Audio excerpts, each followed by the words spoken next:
Gran Canaria es una isla llena de secretos y contrastes. Un continente en miniatura en el que es posible encontrar infinidad de rincones y escenarios tan distintos como atractivos a la vista. Pero, ¿qué hace tan especial esta tierra? ¿Qué maravillas esconden sus caminos y senderos? Es hora de embarcarme en un viaje que me permita profundizar en la diversidad paisajística de la isla y en sus hermosos lugares. Algunos muy conocidos, otros menos populares, pero todos especiales, únicos e imprescindibles.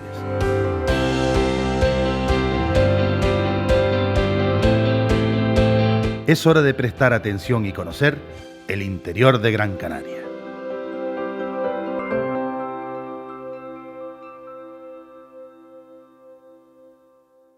Si hay alguien que se preocupa por la situación del paisaje de Gran Canaria, ese es sin duda el presidente del Cabildo, Antonio Morales.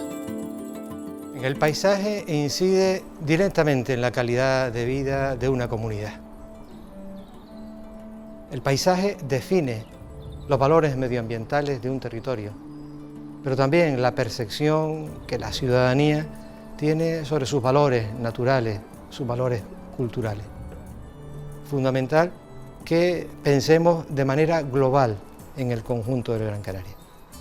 Y es verdad que la Gran Canaria 1, la Gran Canaria 2, fuertemente antropizada, deteriorada por la acción del hombre, del desarrollismo de esa zona, necesita de actuaciones urgentes. Pero Gran Canaria, su interior, conserva la identidad de nuestra isla. Son valores referenciales a los que tenemos sin duda que prestar especial atención. Por eso vamos a trabajar y estamos diseñando propuestas que tienen que ver de manera transversal con actuaciones de distintas áreas del Cabildo. Tienen que ver con una propuesta de reforestación y para eso esa aprobación del Cabildo del equivalente al céntimo verde para reforestar Gran Canaria, pero tiene que ver también con una red de miradores en el conjunto del territorio, tiene que ver con la propuesta de Risco Caído, con la propuesta de la Reserva de la Biosfera, tiene que ver con el destino Starlight de Gran Canaria, tiene que ver con el turismo, tiene que ver con el sector primario, tiene que ver con una propuesta de diversificación económica. El paisaje como un elemento integral de desarrollo económico, pero también como rescate y potenciación de nuestra identidad como pueblo.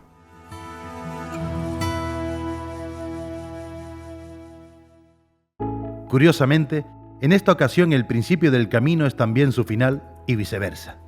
Dicho de otro modo, antes de comenzar mi recorrido por algunos de los lugares más emblemáticos de la isla, creo que es imprescindible mantener una charla con un grupo de amigas, expertas en la materia, para escuchar lo que opinan sobre la importancia que tiene el entorno paisajístico de Gran Canaria, sobre nuestra riqueza natural y el modo en el que influye en nuestras vidas. Y qué mejor para ello que organizar el encuentro en un lugar tan emblemático y hermoso como es el Jardín Canario. Ahí me esperan la consejera de Política Territorial del Cabildo de Gran Canaria, Inés Miranda, y las arquitectas Flora Pescador y Ángela Ruiz. Inés, Flora, Ángela, nos encontramos en un lugar precioso, ya no solo de Gran Canaria, sino lo más curioso es que está dentro del término municipal de Las Palmas de Gran Canaria, que la gente pueda extrañarse de que en una urbe como Las Palmas de Gran Canaria tengamos este remanso, ¿no? Toda esta extensión de naturaleza como es el Jardín Canario. ¿Qué significa tener este Jardín Canario entre nosotros? Es un jardín botánico que nos permite tener en casa, dentro de una ciudad como es Las Palmas de Gran Canaria, pues todo un medio rural maravilloso que se presta a la reflexión, se presta a conocer lo que es nuestra flora y también aquella que vino traída y desde luego es un remanso de paz. Para mí es un lugar muy especial, porque yo he vivido aquí, he vivido justo en la puerta del Jardín Canario desde pequeña. Recuerdo los tiempos de Pentenias y recuerdo, bueno, cómo ha ido creciendo, cómo ha ido convirtiéndose en el lugar que ahora es, que es impresionante. Yo creo que es uno de los lugares más bonitos de esta isla y es un lugar creado, es un paisaje no natural y es un buen ejemplo de cómo un paisaje construido puede ser un paisaje de calidad. Una buena representación de muchos fragmentos de flora y de pequeños fragmentos de paisajes de la isla, que la profundidad del barranco permite tener esta pequeña colección, este pequeño espacio, con lo cual es una visita como muy curiosa, ¿no? Un paisaje que se ha formado con la ayuda de la mano humana y ayudándonos de los recursos naturales que tenemos. En este caso, dentro de la isla de Gran Canaria, ¿cuáles son los grandes recursos naturales? ¿Cuáles son las joyas paisajísticas que contamos en la isla de Gran Canaria? Hay tres que son sagradas: el dedo de Dios, que ya no existe pero sigue estando presente, tenemos el Roque Nublo y algo que es desde luego, vamos, inigualable, es nuestro oasis de Maspalomas. Luego tenemos muchísimos paisajes más, pero yo creo que estas tres joyas son emblemáticas en Gran Canaria y en toda Canarias. Todo lo que es también nuestras cumbres y los roques, que es la cuenca de toda, creo que es algo espectacular, el Roque Nublo. La explanada del Roque Nublo es algo que sencillamente es como un lugar casi religioso, ¿no? Entras ahí y dices, bueno, es como una gran plaza. Me quedo con algunos barrancos también, recorrer esos barrancos. Creo que la experiencia en muy poco espacio, tener toda esa diversidad es fascinante. Experiencias tremendas, o la verticalidad de los pinos. En esas rutas o caminatas que se pueden hacer por la isla que te permiten experiencias exclusivas, ¿no? Y muy singulares. Eso es otra cosa que también quería incidir un poquito, porque es normal recorrerte la isla en coche, como hace la mayoría, pero después está la otra Gran Canaria, que es la Gran Canaria que descubrimos a través de los senderos, de las rutas y de barrancos de los que muchos desconocemos. ¿Cuál es la importancia de esos senderos y de esos barrancos a nivel paisajístico en Gran Canaria? Hombre, me parece esencial porque es la que nos va descubriendo la geografía y la anatomía de nuestra isla. De hecho, en el plan del paisaje de Gran Canaria existen muchas rutas, tanto de senderos como rutas de presas, rutas de barrancos, en las que indicamos ya no a quien nos visita, sino a nuestra población cómo llegar a las entrañas de Gran Canaria, y que están siendo respetadas, están siendo recuperadas por parte del Cabildo de Gran Canaria, muchas de ellas. Estamos también elaborando de forma coordinada una especie de plan estratégico de los senderos de Gran Canaria, en donde pretendemos precisamente ponerlos en valor y ponernos en uso, porque sí que identifican, son las venas y las arterias de nuestra isla. Nombraste ahora una parte importantísima de Gran Canaria y que forma parte del paisaje, como son las presas, los embalses, que también están hechas por el humano, por la mano humana, y que nos han ayudado al progreso indiscutible para pasar las necesidades, las sequías, etcétera, etcétera. En Canarias, pero especialmente en Gran Canaria, yo creo que se ha invertido una enorme cantidad de inteligencia en todo lo que está relacionado con el agua, con la obtención de agua. Desde los nateros, las maretas, las cantoneras, las acequias, de todo. O sea, tenemos una cantidad de recursos etnográficos y patrimoniales asociados al agua que son impresionantes. Y de todos ellos, evidentemente, destacaría las presas. Porque las presas, al final, han creado verdaderos también paisajes, ecosistemas asociados al agua de una importancia enorme y que, desde luego, hablan de la isla.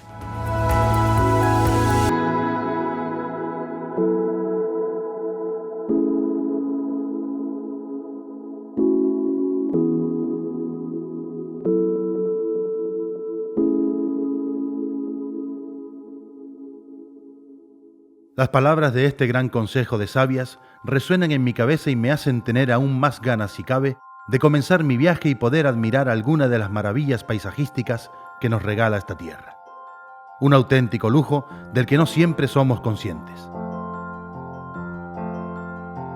Hay un dato importantísimo del que no todo el mundo es consciente. ¿Sabían que en el año 2005 la UNESCO declaró que Gran Canaria debía contar con una reserva de la biosfera? La reserva de la isla cubre unas 100.000 hectáreas, de las cuales 65.000 están en tierra, repartidas por 7 municipios. Pero para saber más cosas de la reserva de la biosfera de Gran Canaria, lo mejor es conversar con una auténtica experta en la materia, como es Pilar Pérez Suárez.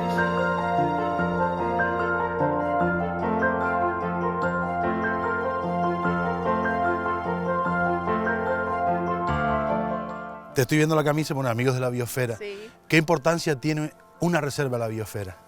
Sí, amigos y amigas, porque esta camiseta ya es un poco vieja. Amigos y amigas de la Reserva de la Biosfera. Una reserva de la biosfera es un espacio singular, exclusivo, que tiene varios ecosistemas naturales, pero también un gran patrimonio cultural y donde debe coexistir la existencia de las personas, ¿no?, que hacen uso de ese territorio. Pueden ser zonas terrestres, pueden ser zonas marinas o costeras también, como es nuestro caso. Y el objetivo es conciliar la conservación del patrimonio natural y cultural con el desarrollo económico sostenible de las poblaciones que habitan, ¿no?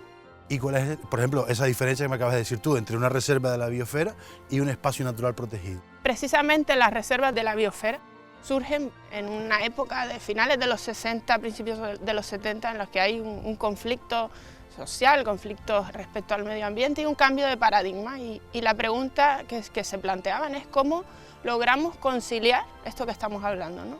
Que haya un desarrollo económico, pero que conservemos lo que hay en ese territorio, lo natural, pero no solo lo natural, insisto, sino también lo cultural. Y ahí surge, ¿no? Y empiezan las primeras reuniones de la UNESCO, un programa de la UNESCO que se llama Persona y Biosfera, es hombre y biosfera, pero ya la legislación española lo recoge como persona y biosfera, que me parece más adecuado. Y empiezan a surgir una serie de reuniones de la UNESCO y se crean convenios, estrategias, planes de acción. Y actualmente en el mundo tenemos 669 reservas de la biosfera. Pilar, ¿y desde qué año disfrutamos en Gran Canaria de reserva de la biosfera? Desde el año 2005, el 29 de junio precisamente, fue declarada la Reserva de la Biosfera de Gran Canaria. Fue promovida por el Cabildo de Gran Canaria, que hizo un gran trabajo en los años previos para presentar esa candidatura, un gran expediente. ¿Y qué consenso tuvo que haber para que se llegara a esta declaración? Pues hay un consenso político, hay un consenso también con la población local que habita en esos municipios y también con todas las entidades locales, ¿no? ¿Y cómo intentan convencer a la gente que no estén a favor o que no vean tan claro que su zona se le nombre como reserva de la biosfera? ¿Cómo se le convence de que esto va a beneficiarnos? Pues mira, trabajando muchísimo en la divulgación, la comunicación, ¿no?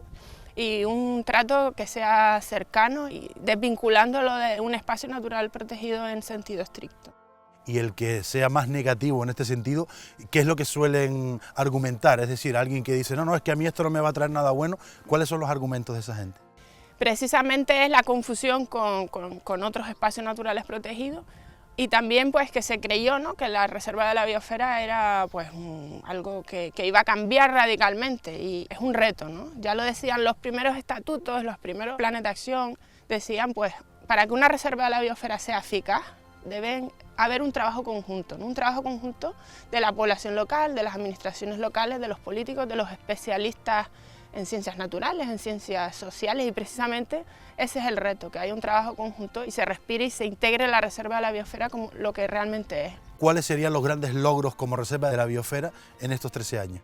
Mira, el primer logro es que ser Reserva de la Biosfera nos sitúa en un mapa a escala mundial, ¿no? Y los logros pues han sido pues de trabajos de divulgación, de comunicación, de que la propia población integre esta figura como propia y en su discurso diario ya esté vendiendo un pan, ya esté vendiendo una mermelada o ya esté pastoreando transhumancia, pues esté orgulloso de estar en una zona que es reconocida mundialmente, ¿no? Pilar, si yo te dijera si en algún momento podríamos ver todo lo que es la isla de Gran Canaria como reserva de la biosfera, ¿estoy hablando de una utopía?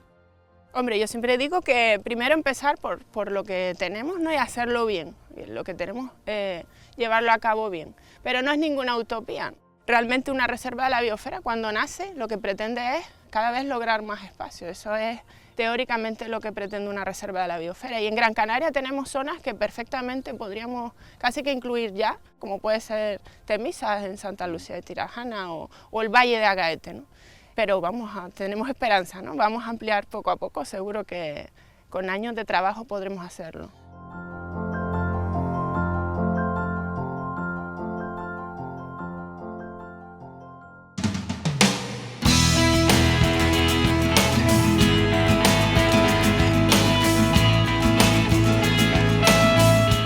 Esta parte de la isla está llena de lugares de una belleza indescriptible, tantos que me cuesta poner algunos siquiera como ejemplo por miedo a parecer injusto con el resto.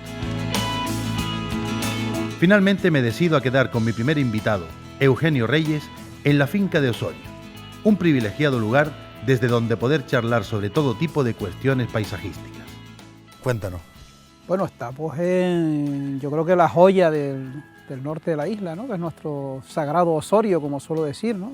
Antes estábamos oyendo incluso el sonido tan del gallo a mediodía, ¿no? O sea, aquí los gallos hasta se permiten el lujo de cantar todo el día si les da la gana, ¿no? O sea, sí. Es la naturaleza en su expresión más natural y más salvaje, ¿no? Tenemos un reservorio muy potente de la biodiversidad, pero también desde el punto de vista de un recurso educativo, un espacio donde crear, donde reeducar a una sociedad que tiene que reencontrarse con la laurisilva. Este es un sitio mágico para ellos, ¿no? Podemos encontrar una variedad en flora tremenda, de hecho una riqueza en laurisilva, yo creo que la más importante de la isla.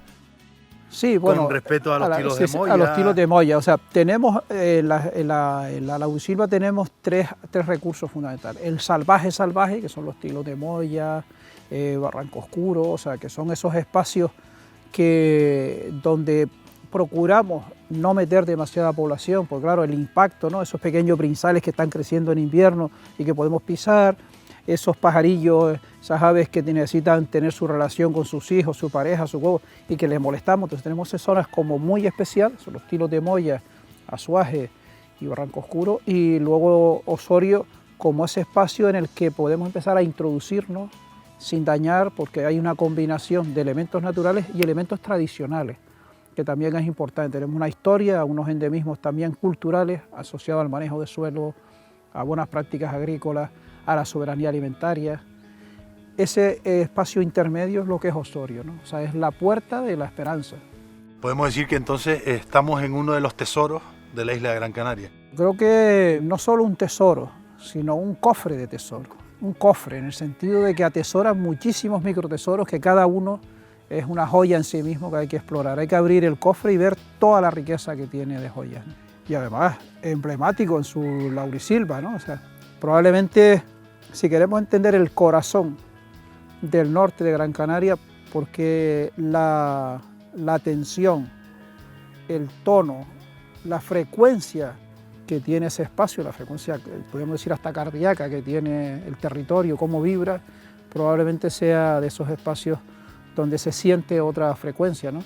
Esa fractura que se produjo en ese barranco, esa grieta, ese monumento geológico, se coronó de una hermosura de la naturaleza laurisilva, de verde, y también con experiencias culturales potentes de los nativos, tanto prehispánicos como actuales, que le aportan un valor añadido, como decíamos antes, de auténtico paisanaje. Hay unos espacios nombrados en la isla de Gran Canaria como bienes de interés cultural. Sí. ¿Qué tenemos que hacer para preservarlos, para mantenerlos? Cuando un espacio natural, el ser humano ha sido capaz de llegar a él y no alterarlo, sino hacer cultura y belleza con ese espacio, hablamos ya no solo de un espacio natural, sino ahí se acumula un bien de interés cultural.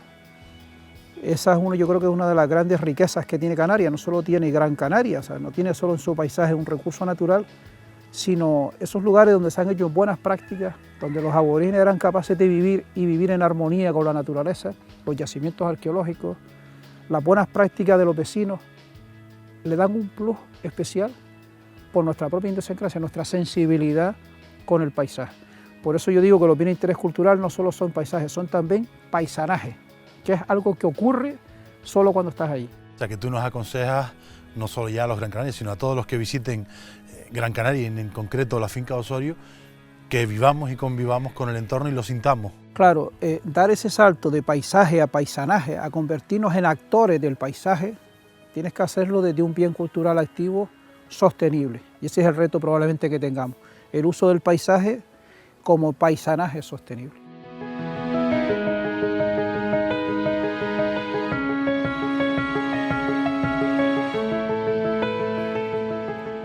Barrancos, riscos, volcanes y en mitad de todo ello, zonas de grandes palmerales tan típicos de nuestra tierra como majestuosos. Miremos donde miremos, es imposible no quedarse prendado por la belleza de nuestra isla.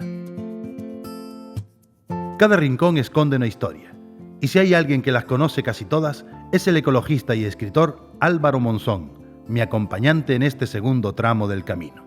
Álvaro, nos encontramos en la caldera de Bandama, un sitio espectacular en la isla de Gran Canaria. ¿Qué peculiaridades tiene este sitio? Bueno, la caldera Bandama es el gran volcán de la época de su momento. Estamos hablando del vulcanismo reciente de la isla. Recuerda que estamos en una zona simbólica del bosque termófilo, donde se compone los acebuches, el lentisco, el almácigo, la retama, el tajinaste blanco, un montón de cosas que hay aquí dentro plantadas, que es el Arca de Noé de Gran Canaria. Se podría decir que Bandama es el Arca de Noé porque está todas las especies representativas del bosque termófilo de la isla. Palmeras, dragos, guaidiles. ¿De qué forma el residente se ha beneficiado de la caldera de Bandama? Hombre, el residente, el gran canario, le ha costado salir al campo a caminar, a descubrir su isla. Ese es un trabajo divulgativo de muchos años publicando y divulgando entre nosotros la riqueza ecológica que tiene la isla. Poco a poco se van incorporando. Ten en cuenta que Bandama se pueden hacer aquí 2 o 3 rutas caminando, son pequeñas, de apenas 1 hora y media, 2 horas, se puede hacer la vuelta completa al borde de la caldera, son 3 kilómetros, en 1 hora y media se puede hacer. Y eso propicia que la gente participe y venga a caminar, y eso evidentemente pues lo que no se conoce no se puede amar, es la máxima en educación ambiental. ¿Qué otros enclaves importantes tenemos alrededor de la caldera de Bandama? En principio tenemos que ceñirnos al municipio de la Villa Santa Brígida, porque estamos aquí muy cerca, y la Atalaya Santa Brígida también es otro lugar, que ese turismo que llegó de Europa fue a conocer los poblados trogloditas de la Atalaya, porque la gente vivía en cuevas. Eso es también una cosa espectacular que tenemos en las islas y habría que explotarlo, ¿no? Y después ya en el interior hay rutas de senderistas muy interesantes que yo las recomiendo, por ejemplo, el bosque de Acebuche, de Pino Santo, Bajo y Las Haciendas. Es una ruta circular de 8 kilómetros que la gente puede disfrutar de caminar a la sombra de los grandes acebuches, que es el olivo macho, pero aquí le llamamos el acebuche, y que es un árbol simbólico de las medianías de Gran Canaria. Para mí el Barranco Cernícalo es una ruta de estas top 10 que tiene que estar en el diario de un viajero que visite Gran Canaria por primera vez. Barranco Cernícalo, 4 puertas, yacimiento arqueológico que también de aquí se divisa. Valsequillo, capital del senderismo, no nos podemos olvidar. Y para mí otra ruta muy interesante de Gran Canaria, que tiene que estar, digamos, en el ABC de cualquier persona que le guste la montaña y el senderismo, es la playa de Huihui, en la aldea San Nicolás. No me puedo olvidar de la playa porque llegar a Huihui ya es una auténtica caminata, pero llegar a una playa de arena rubia, paradisiaca, virgen, donde no llega nadie, salvo el senderista caminando, es una de las excursiones que más promete para la isla Gran Canaria. Y nos falta una muy importante, que es el Roque Nublo. El Roque Nublo, símbolo por antonomasia de la isla Gran Canaria. Subir al Roque Nublo, yo podría calcular que he subido 200, 300 veces y sigo subiendo y nunca me cansaré de subir. Es verdad que hay un problema de masificación, que suben muchos turistas, pero es el símbolo natural, la cumbre de Gran Canaria, el paisaje, la geología, engancha, el magnetismo del Roque Nublo engancha, y es una ruta de las que tiene que estar también en la libreta, en el ABC de cualquier persona que visite Gran Canaria. Pasamos muchos años divulgando las maravillas de Gran Canaria, como decía, un continente en miniatura porque es redonda, en apenas 1500 kilómetros cuadrados lo tenemos todo, tenemos playa, tenemos cumbre, tenemos geología, tenemos paisajes vinícolas, tenemos yacimientos arqueológicos, en fin, una lista interminable de elementos que merecen la pena salir de casa, abandonar el sofá, dejar el coche y empezar a caminar, porque yo digo que la isla de Gran Canaria hay que conocerla caminando.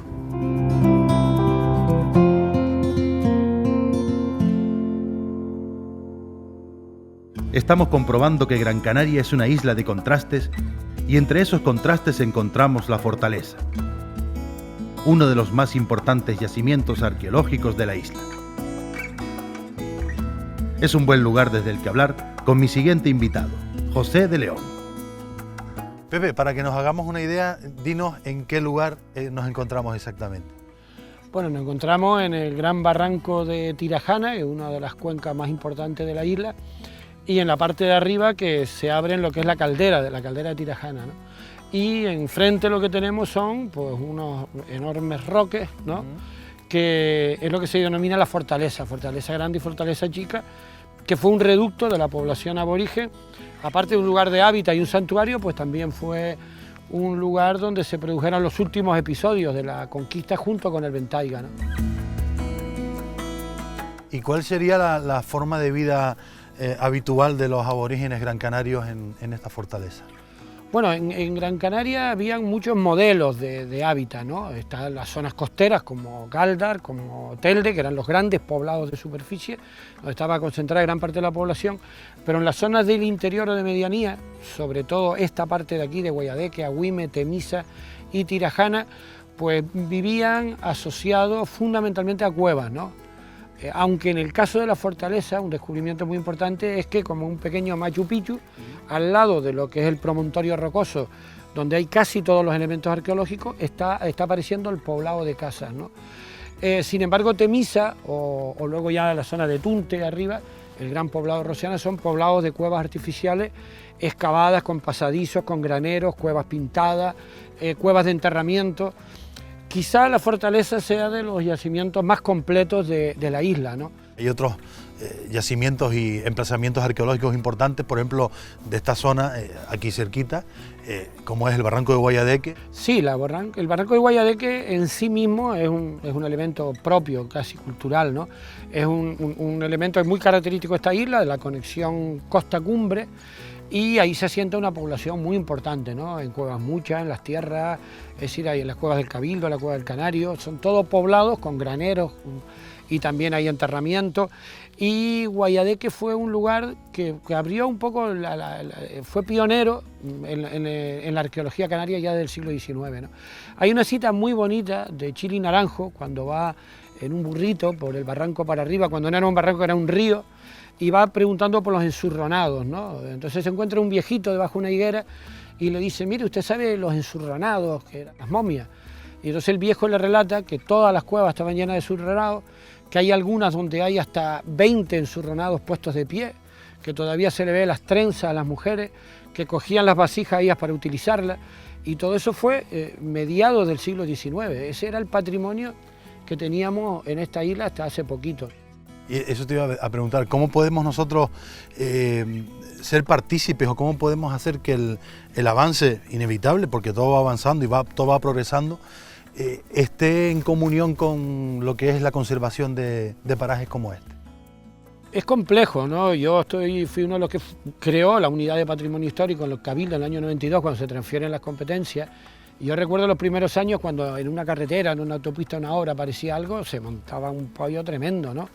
Y tú vas notando con el paso del tiempo que ya hay una mayor conciencia, aparte de lo legal, una conciencia social, de oye, mira, está esto, vamos a llegar a un acuerdo, no te paro la obra, pero déjame trabajar aquí, podemos rescatar o integrar las cosas, y ya tenemos una cierta experiencia, ¿no? Pero es bueno que también, hombre, hay de todo en la vida, o sea, hay gente que donde ve una tabaiba ve un billete, poca sensibilidad tiene, la verdad que cambiar ese chip es importante, ¿no? Pero sobre todo de las generaciones jóvenes y también entender que esto es un recurso, ¿no? Es un recurso que hay que saberlo explotar también, ¿no? Primero es un recurso cultural para los que estamos de aquí porque forma parte de nuestra cultura. Después para millones de personas que vienen y nos visitan. Y tenemos que dar autenticidad, no estar dando kiosquetes horteros de estás aquí en el Caribe, en el Hawái, no, estás aquí en lo nuestro tiene muchísimo valor. Igual nosotros no le damos el valor, estábamos hablando antes del Cañón del Colorado, pero es que el que viene aquí lo ve aquí. O vas con la gente y dice, ya yo estuve en Túnez o no, y la gente viviendo en cuevas, fíjate tú, digo, pues vete a Fagagesto, ¿no? La gente viviendo en cuevas. Una toma de conciencia que estos proyectos como Risco Caído, como La Fortaleza, estamos ayudando, yo creo que la isla de Gran Canaria necesita una dosis de autoestima, ¿no?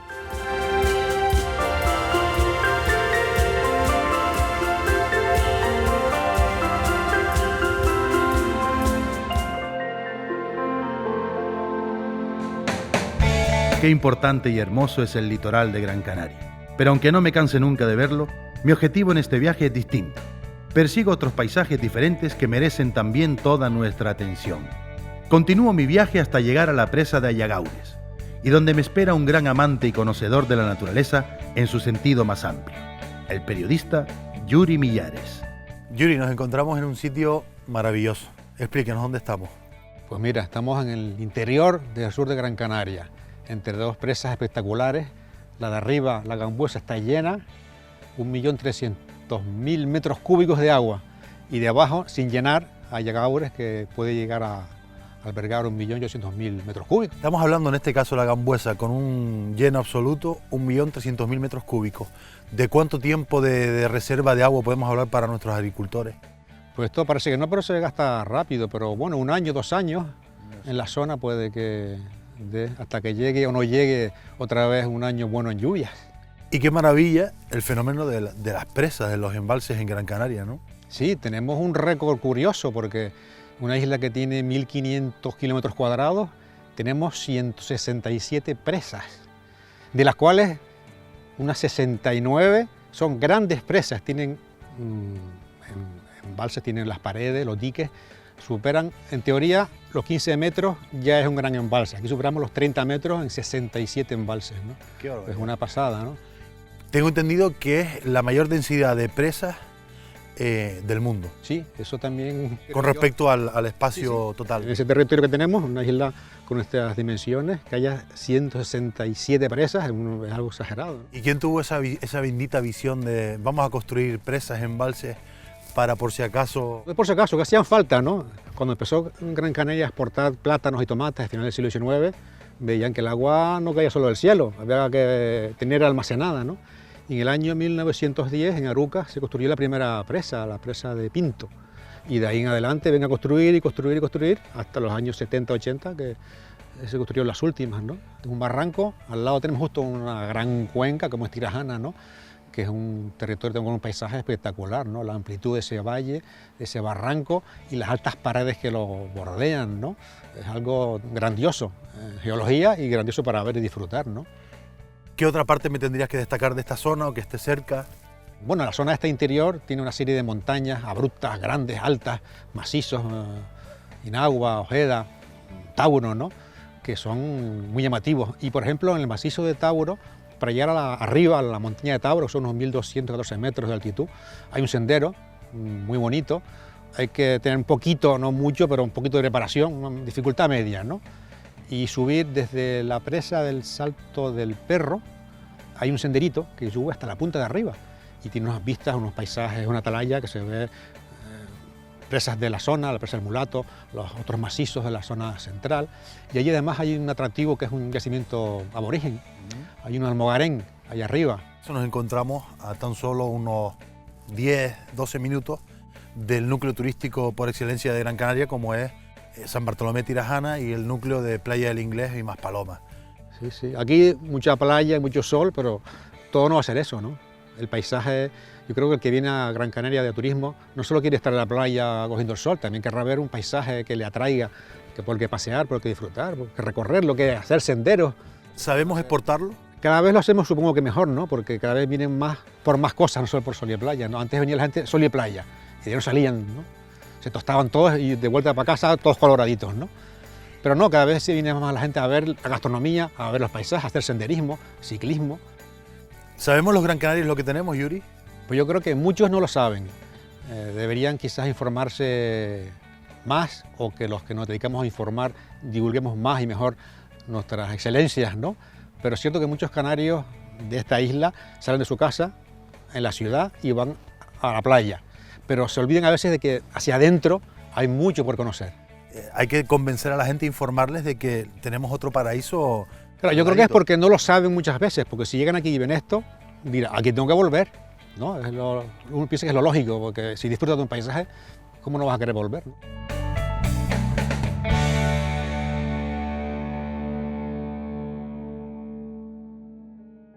Estamos llegando al final del camino, pero eso no significa que aún lo hayamos visto todo. Es imposible no caer rendido ante la belleza de la cuenca de Tejeda o las impresionantes vistas de la cumbre. Bendita Gran Canaria, que no deja de sorprendernos cada día, a cada momento.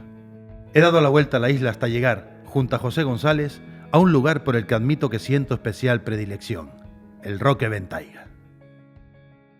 Pepe, nos encontramos en un lugar emblemático de la isla de Gran Canaria. Podemos apreciar ahí el Roque Ventaiga, ¿no? Uno de los grandes símbolos de esta isla. ¿Qué significado tiene para Gran Canaria el Roque Ventaiga?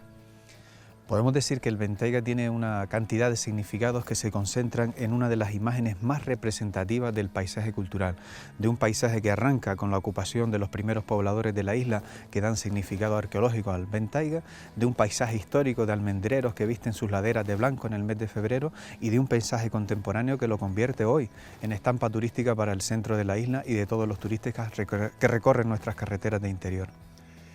Geográficamente, una importancia espectacular.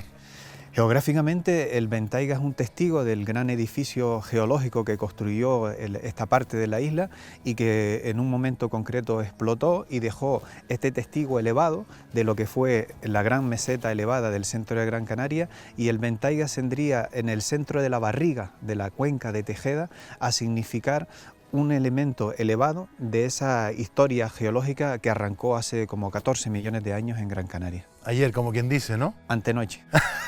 ¿Y la importancia de la cuenca de Tejeda en todo lo que significa el centro cumbre de la isla? La importancia tiene que ver, en primer lugar, como la cuenca hidrográfica más importante de Canarias, porque todos los barrancos tributarios que echan agua y desembocan en el extremo oeste de la aldea de Gran Canaria forman una unidad geomorfológica que explica, por ejemplo, la presencia de las presas en la mitad del siglo XX, y luego también porque Tejeda se conformó dentro del interior de Gran Canaria como un centro de recursos, de mercado interior, de productos agrícolas de la zona que eran distribuidos por los caminos históricos, por los senderos de la isla, por arrieros, por personas que recorrían la cumbre, porque Tejeda vendría a ser la rotonda histórica de Gran Canaria, no solo de su economía. Y el Ventaiga además se conforma como un eje donde las economías, por ejemplo ganaderas, de vueltas de pastos de invierno o de verano en esta zona centro de la isla, ha significado una pervivencia en el tiempo, porque el Ventaiga mantiene, por ejemplo, la práctica de la transhumancia que solo se guarda en Gran Canaria, donde pastores de la fachada y medianía norte de la isla de Gran Canaria, siguen viniendo a comer pastos estivales en el verano a las faldas norte y sur de la cuenca de Tejeda, y en este caso de la cuenca del Ventaiga, de la sierra del Ventaiga. Quedan todavía actividades fundamentalmente de pastoreo extensivo, de ganadería trashumante, que es la actividad viva más antigua que se conserva en Canarias, porque es una actividad que viene desde los primeros pobladores, allá por el siglo I después de Cristo, el siglo II o el siglo III, y se mantiene en el 2018, siglo XXI, practicándose por cañadas de paso, por caminos, cruzando degolladas y barrancos para atraer los animales a generar un espacio de paisaje cultural que incorpora elementos humanos, antrópicos, con el paisaje natural, a lo que se suma, por ejemplo, la cultura de la almendra, que es parte de la historia reciente y contemporánea de Tejeda. O sea que es una importancia cultural, geográfica, demográfica y ambiental. Y patrimonial, totalmente, totalmente. Por eso el Ventaiga, y donde nos estamos, está incluido, como todos saben, en la candidatura a Patrimonio Mundial de la UNESCO como un paisaje sagrado, un paisaje de montaña, en el que Gran Canaria pasa, y estoy convencido de que así será, a incorporarse en este listado de lugares únicos en el mundo, donde el Ventaiga será uno de los principales protagonistas que nos refuerce como destino cultural en el mundo y nos afiance en el progreso cultural y económico de Gran Canaria. Antes hablábamos de la importancia de la cuenca de Tejeda en sí, pero también hay otros lugares importantes como Acusa Seca, por ejemplo. Wow, Acusa, que está justo en la cuenca de Tejeda, en el tramo medio, pero en las bandas del municipio hermano de Artenara. Acusa conformó hasta finales del siglo XIX, un asentamiento más importante incluso que la cabecera de la parroquia de Artenara. Acusa tiene el mayor número de cuevas pintadas de Gran Canaria. Acusa tiene una de las concentraciones de uno de los valores más importantes que Gran Canaria tiene al mundo, que es el patrimonio troglodita de la isla, es decir, el desarrollo de la ingeniería, de la construcción en cuevas del Ventaiga, del complejo de las cuevas del Rey o del propio Acusa, dan un significado de que la arquitectura más importante que Gran Canaria tiene en el tiempo y en su territorio es la arquitectura de las cuevas. Justamente estamos hablando de Tejeda, ¿no?, en el que vemos que hay dos grandes símbolos de Gran Canaria, como son el Ventaiga y el Roque Nulo. ¿Qué tendrían que decirse el uno al otro? Pues tendría muchas cosas que contarse habiendo estado mirándose tanto tiempo, ¿no?, en este territorio tan significado, y seguramente alguna pregunta iría en el sentido de ¿nos quieren bastante nos quieren mucho, nos quieren poco, es decir, que tenemos que cultivar el amor por esos elementos del territorio que nos convierten en ciudadanos del Atlántico Medio, viviendo en una isla de tantos privilegios como la nuestra. Por lo tanto, nosotros, yo creo que en parte lo que tenemos delante es gestionar estos recursos del paisaje, estos recursos del territorio, como herederos agradecidos que tenemos que tener un mimo especial para esto que nos dejaron los abuelos de nuestros abuelos siga prevaleciendo para los nietos de nuestros nietos. Ahí está la clave, es decir, que nosotros seamos los gestores en este tiempo que nos toca de bisagra entre el mundo tradicional de nuestros abuelos y el siglo XXI de los chiquillos de ahora, para que seamos los cuidadores, los jardineros, amantes del territorio que nos pertenece por herencia común.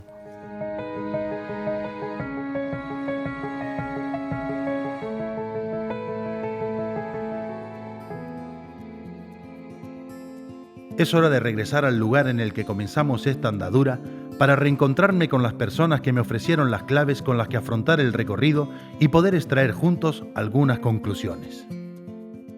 Podemos decir que hay un problema de concienciación en la población a la hora de tener ese respeto absoluto por el paisaje que nos rodea. Yo creo que la población gran canaria, hombres y mujeres de esta isla, sí que quieren Gran Canaria, sí que son conscientes del valor que tiene nuestra tierra y nuestro paisaje, pero a lo mejor a veces no somos conscientes de cómo cuidar la isla y a veces pues caemos en descuido.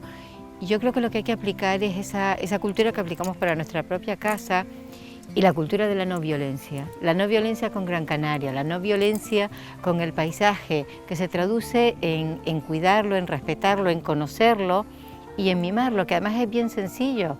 Quizás es importante el que se hayan nombrado en Gran Canaria pues, zonas como reservas de la biosfera o bienes de interés cultural. Me parece que ese reconocimiento es muy importante y además nos tiene que enorgullecer, pero tiene que servir para que lo cuidemos.